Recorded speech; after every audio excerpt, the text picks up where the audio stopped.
Imagine discovering that the seemingly perfect life you built with your childhood sweetheart is built on lies and betrayal. Jessica and I had been married for 12 years, and our love story began when we were just 10 years old.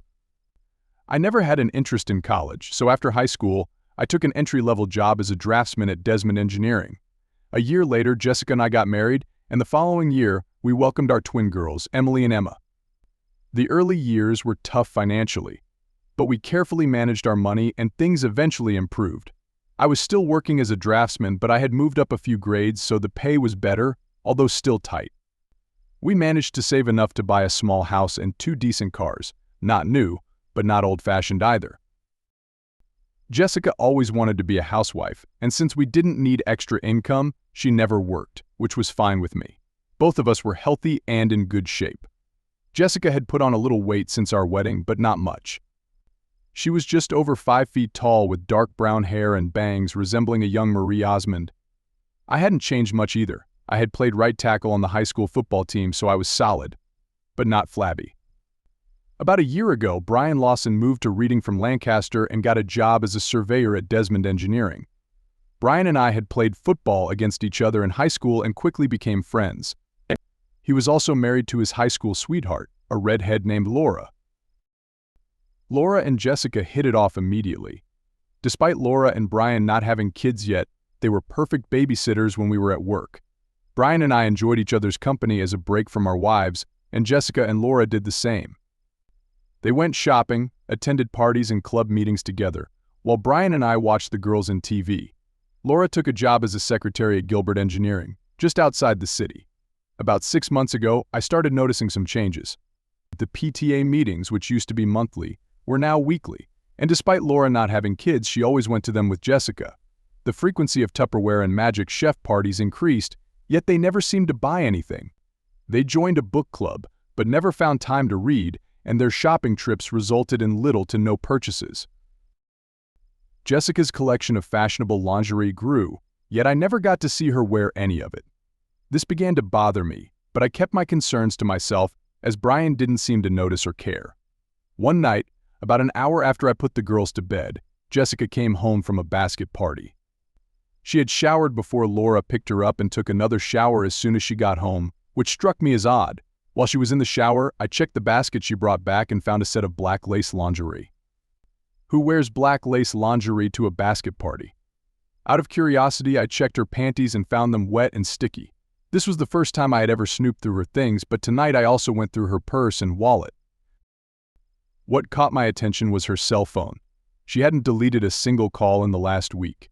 Most calls were to and from Laura, but there were also numerous calls to and from contacts labeled KC, KHHHH. It didn't take long for me to figure out that C stood for cell, H for home, and W for work. Checking her address book, I saw that Laura also had 3 numbers listed: Laura S, Laura H, and Laura W. Jessica's phone was impressively organized. I noted that Laura's work number had an extension, and when I checked KW's number, it matched Laura's work number but with a different extension. It wasn't hard to deduce that Jessica was communicating with someone at Laura's workplace, likely introduced by Laura's. With Gilbert Engineering now closed for the day, I used Jessica's phone to call KW's number. The voicemail I reached said, "Hello, you've reached Kyle Simmons' desk. I'm not available right now, but if you leave your name and number, I'll get back to you as soon as I can." I hung up immediately after hearing the signal. It was way too easy. "John, are you heading to bed?" Jessica's voice floated from the doorway. "I'm almost done with this book. I'll come to bed as soon as I finish it, if I don't fall asleep on the couch first." I fully intended to sleep on the couch that night. It was a restless night, filled with thoughts about what I might have done wrong or could have done differently. It was a waste of time and mental energy. Every time I tried to focus on what to do next, my thoughts kept circling back to the past. The clock seemed to stand still. The only thing I knew for sure was that I wasn't going to take any blame for what had happened or what was going to happen. I woke up to the sounds of my daughters making breakfast. Jessica had encouraged them to take care of themselves rather than wait, which was a good idea and seemed to work well. As I stretched and scratched, Jessica entered the room. "You better hurry up, John, or you'll be late for work." "No problem. I'm not going to work today." "Why? You never miss work." "Too many personal problems." I yawned and shuffled to the bathroom for a shower. When I returned, Jessica seemed puzzled. The girls had already left for school. I grabbed a cup of coffee and sat down at the table opposite my wife. She looked at me reluctantly, as if expecting something but not knowing what. "Tell me about your novel," I said, cutting to the chase. I almost knew she wasn't going to just open up and spill everything. "Be serious, John." "Is that why you're moping? Do you really think I'm cheating on you?" "Yes." "Now tell me about your novel." "We've been married for 12 years, John. Why would you even think such a thing?" "Jessica, I have work to do today, and I'm not going to sit here and play games with you." "I'll ask you again. Tell me about your novel." My loving wife let out an exasperated sigh and leaned towards me. "John, it's all in your head. There is no romance here." "Well, I'd like to thank you for your honesty, but I can't right now, can I?" She leaned back in her chair and sipped her coffee as if she had taken control of the situation. "Can you answer me a few simple questions?" "Questions?" "Yes, John, of course. What would you like to know?" "Why do you go to PTA meetings every week, even though the PTA secretary says they only have monthly meetings and you haven't been to one in 6 months?" "I do not understand what you're saying," she responded, a little less confidently. "You and Laura go to non-existent PTA meetings every Tuesday. Why would you lie about something like that?"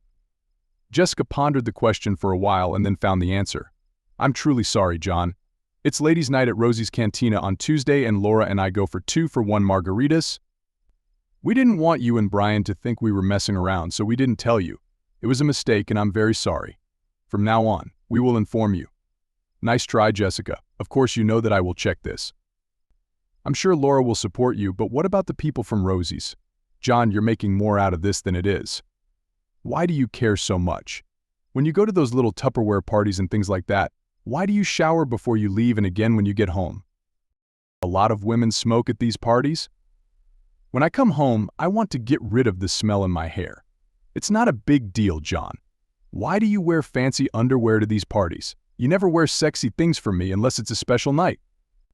Every evening you spend with these housewives, you wear your best. Why?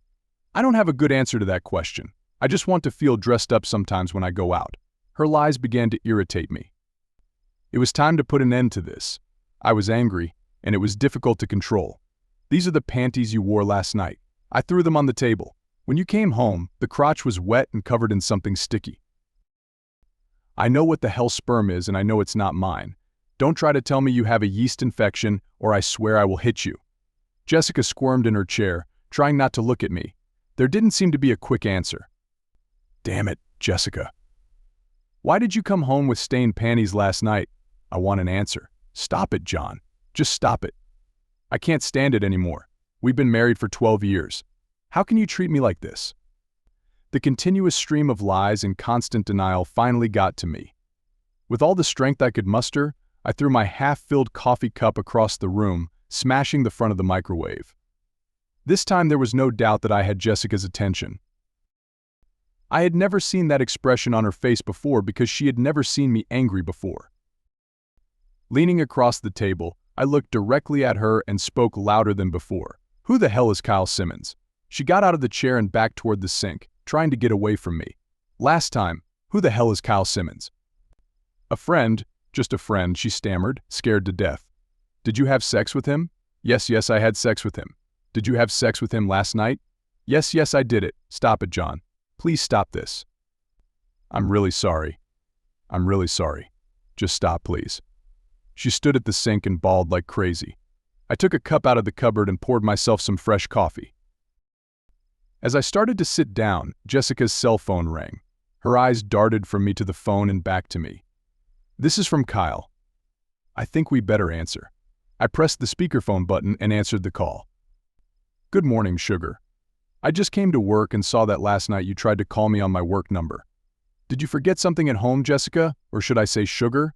Jessica seemed distressed. There was a moment of silence. "Jessica, are you here? Is there something wrong?" She looked at me with a petrified expression. I nodded back to her. "Ken," she hesitated. "My husband is here. He knows about us. He has his phone on speaker."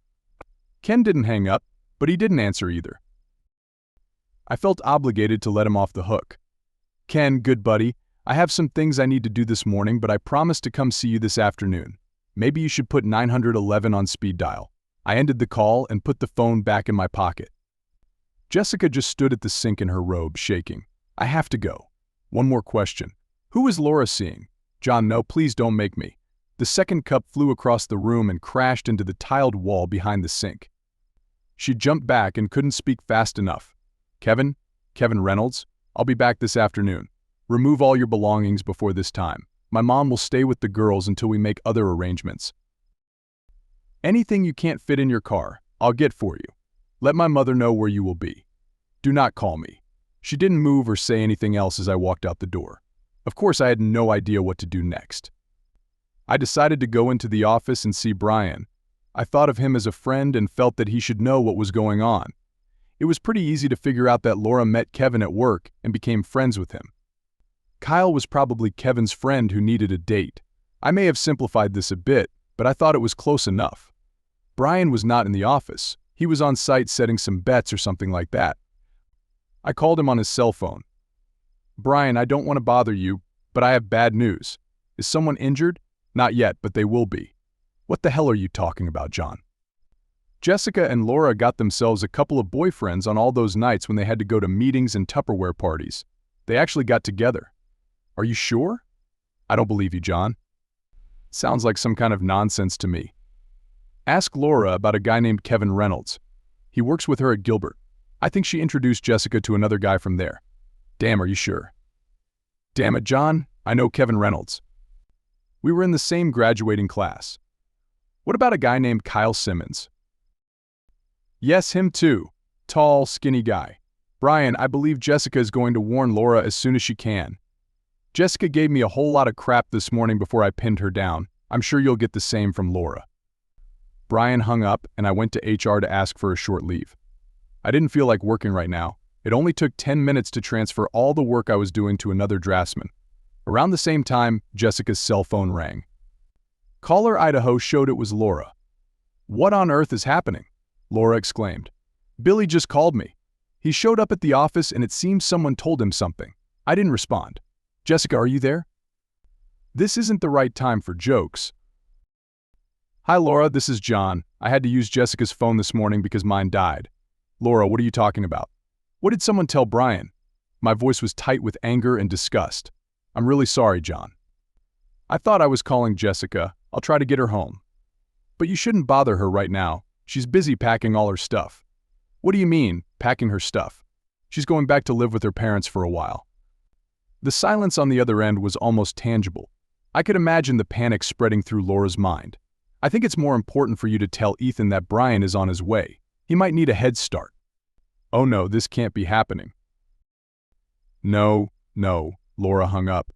Her nerves must have been shot. We only had one credit card, so canceling it was easy.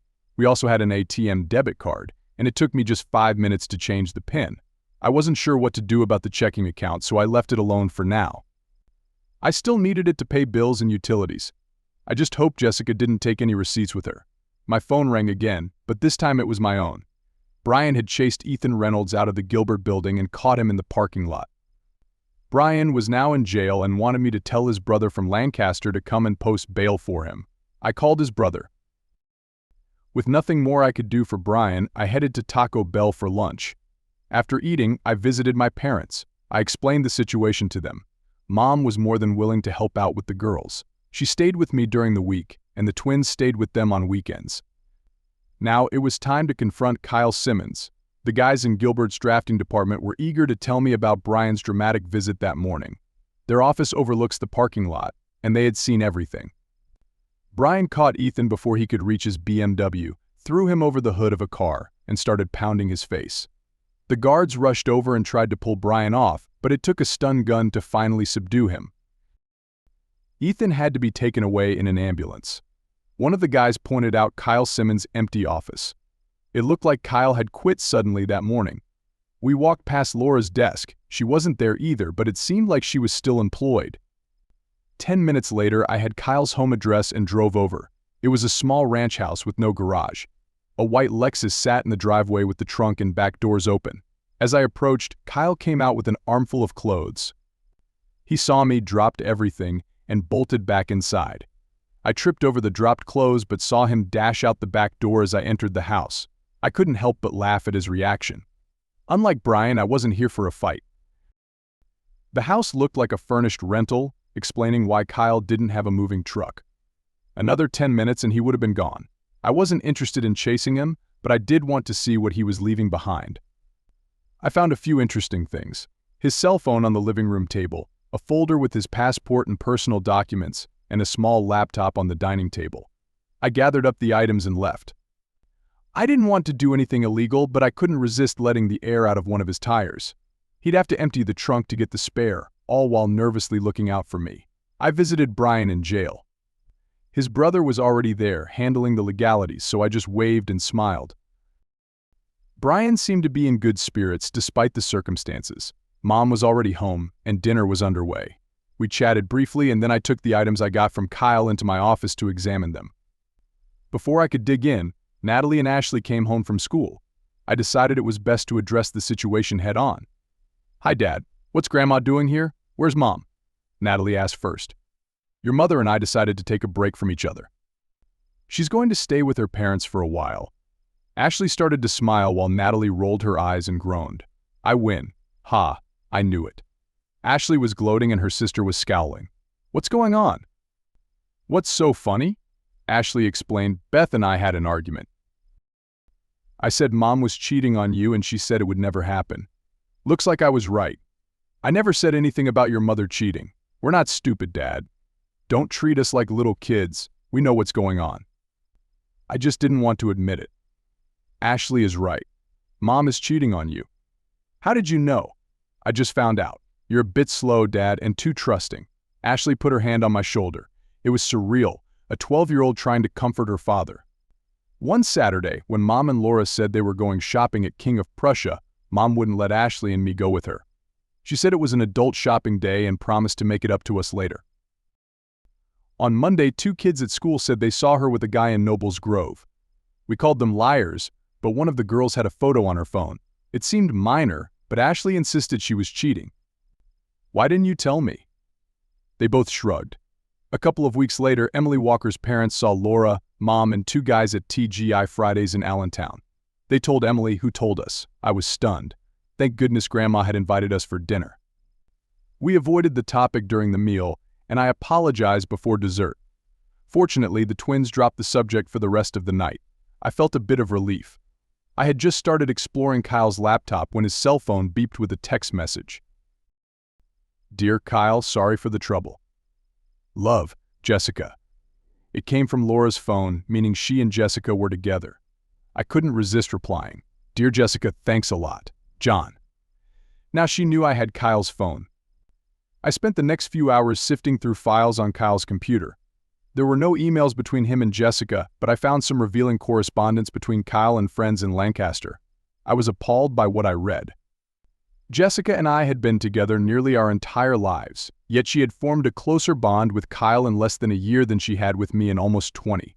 As I replaced the printer cartridge, I realized I was crying, something I rarely did. Her betrayal hurt deeply.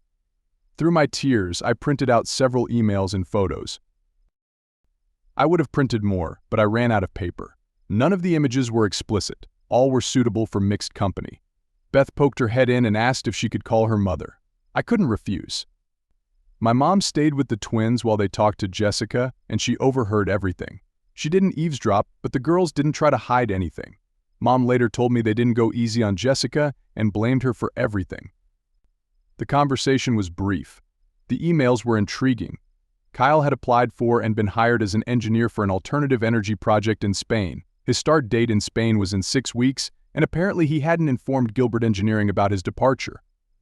I'm sure Laura knew, but no one else seemed to mention it. Kyle had all the necessary documents ready for the trip, except for his passport, which I now had. He could probably get a replacement, but he needed to act fast if he wanted to meet his start date. I suppose he could go to the police and report it stolen, but I doubted he would. Ken hadn't booked his plane tickets yet. One of his letters to a close friend explained a lot. Jessica planned to divorce me and join Kyle in Spain. She realized I would never allow her to take our daughters out of the country, so she intended to declare me an unfit father. The letter didn't go into detail about how she planned to achieve this, but it suggested it would be severe enough to revoke my visitation rights or custody of the twins. It was completely despicable. Kyle wrote this letter, so it was all rumored. I would have liked to have something directly from Jessica, but I had to make do with what I had. I printed out several copies of the letter. Mom had fallen asleep watching Leno, so I sent her to my bedroom. The girls had already gone to bed. I fell asleep on the couch, and when I woke up, there were 4 empty beer bottles on the coffee table. I awoke to the smell of fresh coffee and bacon. Mom always prepared a good breakfast. The girls were finishing their cereal when I approached the table. I had to endure some good-natured ribbing before I could start cooking the eggs. The conversation was casual until it was time for the bus. Girls, I'm afraid your mother will try to separate us. She plans to declare me an unfit parent so she can keep you all to herself. I have no problem with shared custody if it keeps you two happy, but I won't give up my right to see you and be with you. I don't want you to have to pick sides, but I want you to know what's going on. Be careful and don't listen to any lies. Dad, we are smarter than you think. Don't worry about anything. We love Mom. But we won't let her screw you over, Ashley said with a smile, while Natalie gave me a thumbs up as they walked out the door. Mom filled my cup and sat down with hers. Relax, John. Everyone is on your side. After showering and shaving, I put on clothes that were a bit nicer than what I usually wore. Leaving the house felt strange with 3 mobile phones in my pocket. But I made a mental note to buy a cell phone charger Kyle had left behind. I probably wouldn't need it, but I wanted to be prepared. I checked into the family services office and waited for the caseworker to call me. When I finally got the call, I was surprised to recognize the woman who came to my aid.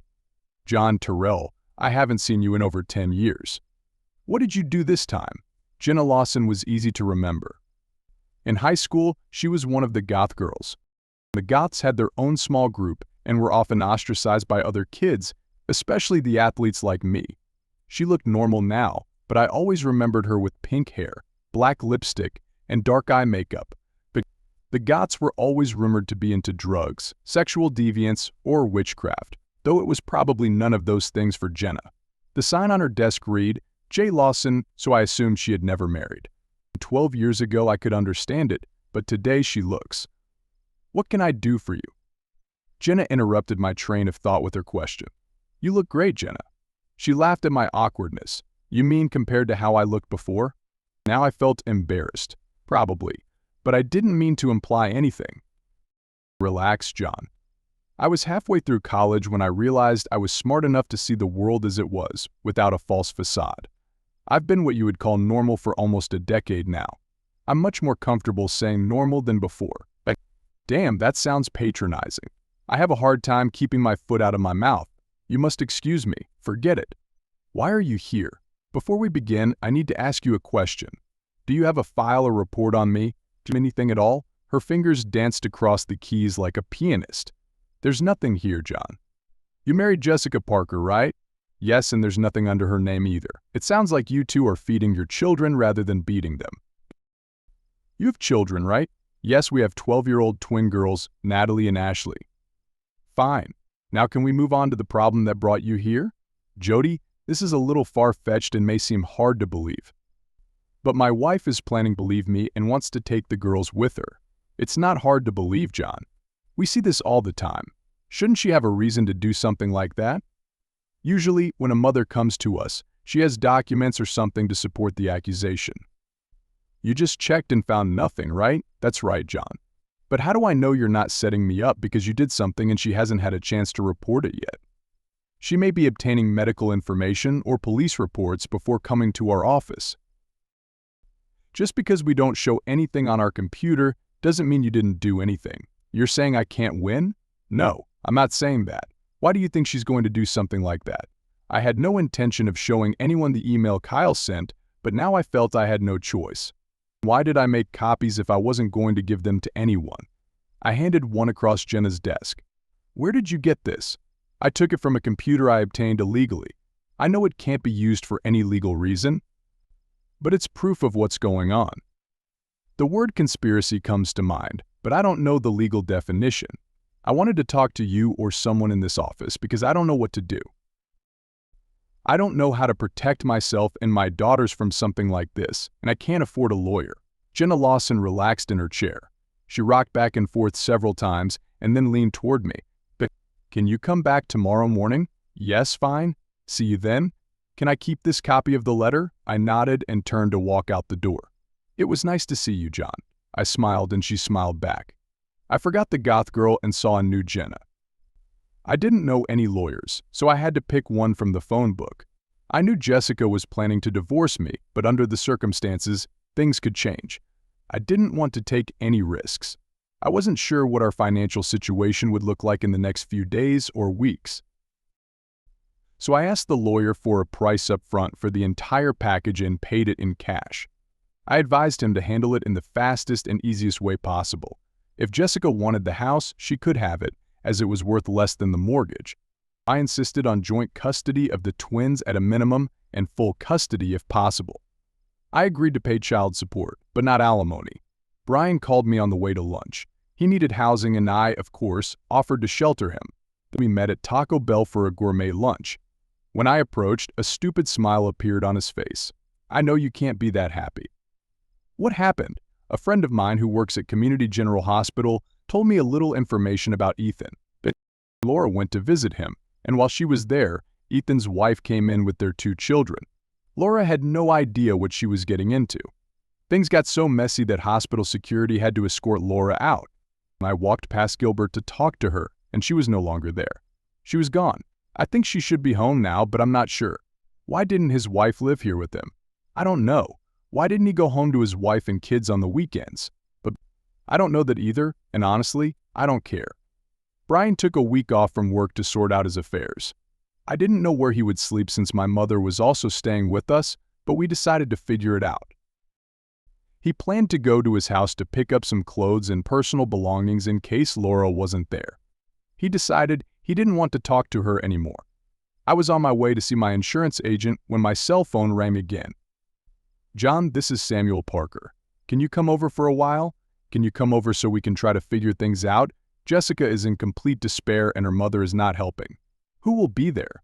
The 3 of us and Jessica's sister, Olivia. I'm not sure what you're hoping to achieve, but I'll be there in about 20 minutes. It was a somber group. I took a folder of evidence with me and gave up on coffee. Who wants to start? I asked as I settled in. John, Jessica seems to think you're overreacting. She claims that you were furious and made her say things that weren't true to calm you down.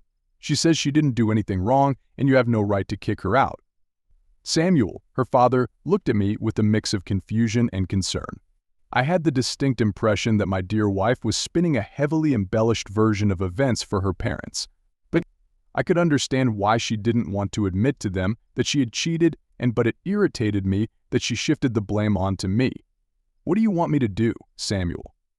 Prove she's a liar or admit I made a mistake? I'd just like to see a few facts so we can better understand the situation. What did she tell you about her friend? She claimed she didn't have a boyfriend, that she just had a few drinks with friends Laura worked with, and that I misinterpreted it. Samuel, she's had over 80 phone conversations with this random friend in the last month. How many times has she called you and her mother in the last month? Both parents looked at Jessica, who stared at her feet. Is this random friend someone she just meets for drinks every now and then? But no one spoke when I pulled out Kyle's cell phone. Olivia, can you read text messages? This one was sent to this random friend of hers right after I kicked her out. Why don't you read it to everyone? Olivia read aloud. Dear Kyle, sorry for the trouble. Love, Jessica. Olivia handed my phone back. Does this sound like a casual friend? Jessica covered her face with her hands. Samuel shook his head slowly. A couple of weeks ago, Jessica and her friend Laura told everyone they were going shopping at the King of Prussia Mall. The twins begged to go with them, but their mother said no. Here are some photos taken during this trip. I handed Samuel 6 photographs. He looked at them and passed them to Martha and Olivia. This isn't the King of Prussia. It's Noble's Grove. Damn it, Jessica, what's going on? For the first time Martha spoke, her voice filled with disappointment. Jessica, in every photo you're holding onto that guy's hand like it's a lifeline. You don't do that with friends. It looks like the guy in these photos, Kyle, is much more than just a friend. The tears flowed quietly. This was not what Jessica had hoped for. She hadn't expected these photos. Here are a few more. I think 2 are from Olive Garden, and 1 looks like Red Lobster. My loving wife is in all of them. I think we've seen enough, John. "I'm sorry we had to call you here for this," Samuel said, clearly upset at being deceived. As I stood up, Jessica was leaving the room, sobbing like a child. But we never even got to discuss the stains on her underwear, but at this point it didn't seem necessary. Samuel walked me to the door. "John, I'm sorry. We can't undo what's been done, but I guarantee you it won't be ignored." He shook my hand as I left. When I got home, Mom and Brian had already set up a fold-out bed in the living room. It wasn't really a hallway, just a small extra room where I kept my computer. Brian had a pile of clothes he had taken from home. Laura wasn't there when he arrived. The most interesting thing waiting for me was the mail. Specifically, there was an official envelope from the passport department addressed to Jessica. I knew I shouldn't open it, but I couldn't help myself. It was, of course, a passport, but more precisely, a family passport, with a photo of Jessica and our two girls. I remembered the girls telling me they had their picture taken, but I never imagined it was for this. My passport was not in the envelope. I immediately called Samuel. "Can you tell Jessica that the goods have arrived? If she needs the passport, she should send Kyle to pick it up. I'll only give it to Kyle." "Sure, John. We asked Jessica to find another place to live. We have no idea where she'll go, but we'll tell her about the passport." Dinner was interesting, mostly centered around the girls. Today, a woman from Family Services came to our school. Natalie said with a shy smile, "Would you like to talk more about it? Did she talk to you together or separately?" We were both there at the same time. Her name was Jenna. "She said you went to high school together." "But we went to the same high school at the same time, but we weren't together," I clarified, earning a frown from Ashley for being too smart. "Pay attention, Dad. What did she talk to you about?" "You." "She talked about you the whole time. Natalie and I agreed that she likes you." "Did you figure that out from a short conversation?" "She talked to us for over an hour. We missed gym and geography." They were both talking at the same time, making it hard to keep up. Dinner was interrupted by Olivia's phone call. She wanted to talk. We met at McDonald's, taking a corner booth with 2 very hot coffees. Jessica asked me to try to explain what's going on. She couldn't do it herself. This may sound stupid, but if I have questions, how will you answer them? I don't think I can. All I can do is talk and you listen. I'm sure I'll mess something up because most of it sounded like gibberish when she told it to me. "You're setting me up so you can tell me you have no answers, only excuses and justifications. I always knew you were smart, John. Let's get this over with. I have other things to do." First of all, she blames Laura for everything. Laura started cheating on Brian, and it sounded exciting and romantic. Jessica said she had never had an exciting or romantic experience. All she ever had was you, loving and reliable. When Kyle Simmons started at Gilbert, Laura convinced Jessica to join them for a drink and a bite to eat.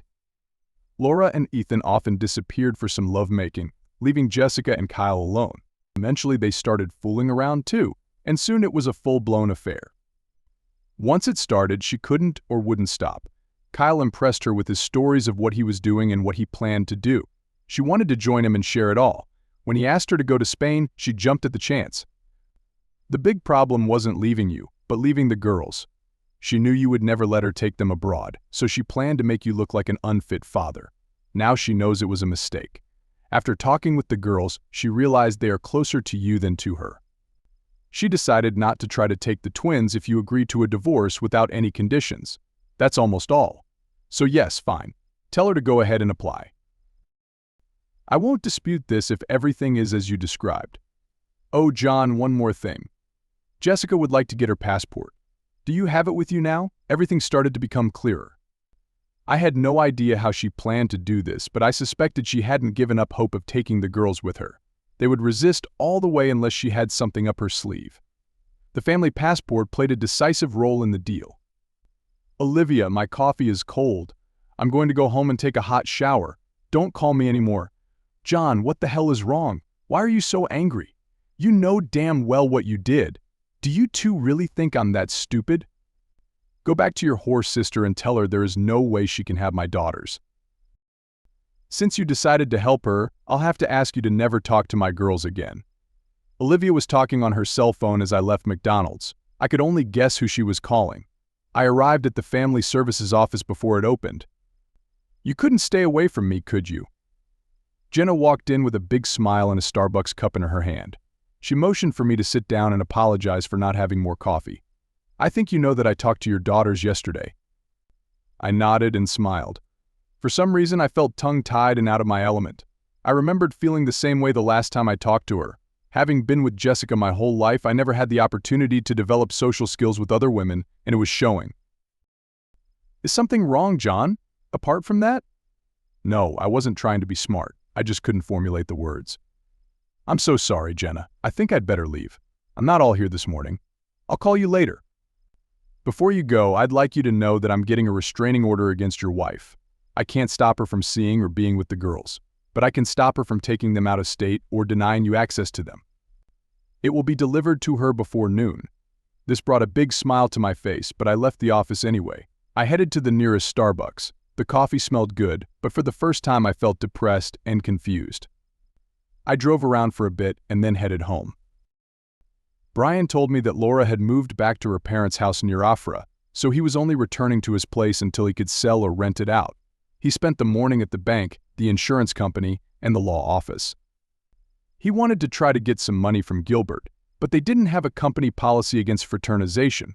His lawyer said it would be an uphill battle. He walked past the hospital and learned that Ethan was being discharged. Ethan's wife was filling out paperwork for his discharge when she saw Brian. Before he could leave, she cornered him and explained that she was trying to get Ethan to drop the charges against him. Brian was surprised when she thanked him for his help. Apparently, she had been trying to fix things with Ethan for years without success. After Brian left, I just sat on the porch and drank beer. Mom brought me a meatloaf sandwich and sat with me for a while. She didn't say anything but drank the beer. She said that Dad would come for dinner and stay the night. When Jenna Lawson pulled up, Mom went inside. Jenna sat next to me but refused the cold beer I offered. We sat there for a few seconds before she spoke. "I served Jessica's papers about an hour ago. She was very angry, by the way. She was staying with her sister. I finished the long neck I was holding. I think it's good, but why do I feel so bad?" In situations like this, there is nothing good, John. Just less bad. I pulled out another beer, paused, and put it back in the refrigerator. "Could you come in and explain all this to the girls? I get along well with them, but no matter how carefully I express myself, it will sound like I'm blaming their mother. I'm afraid if I do this, I will somehow push them away. I don't want to do that. How about 7 tonight?" I nodded as she stood up and walked to her car. She stopped halfway and looked back, smiling. I smiled back. Jenna came over that evening and spent a long time with Natalie and Ashley. Brian and I were busy clearing out anything that belonged to Laura or reminded him of her. Jody started coming to our house several times a week. Pretty soon, she was spending as much time with my mom as she was with the girls. I noticed that she was ignoring me, which suited me, but I was curious. One evening, after the girls had gone to bed, she sat next to me. I felt like I had to talk to her, but she spoke first. "John, do you have any wine?" Something like that. My speaking skills still needed work. "What do you mean?" "I don't have anything with a cork. I have wine, but it all has screw caps." She seemed to think it was funny. "Bring me something red and bring the bottle." Well, the bottle looked more like a jug, but she didn't seem to mind.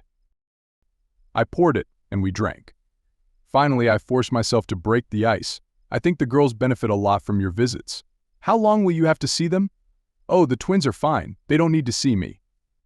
"I came here to see you. I don't understand.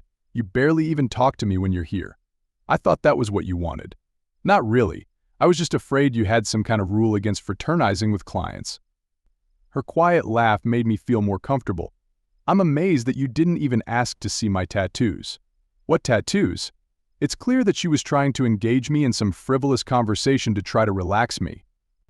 It was a good plan and I appreciated it. "I have 4 of them. I got them when I was in high school. 3 are easy to find, but 1 is harder.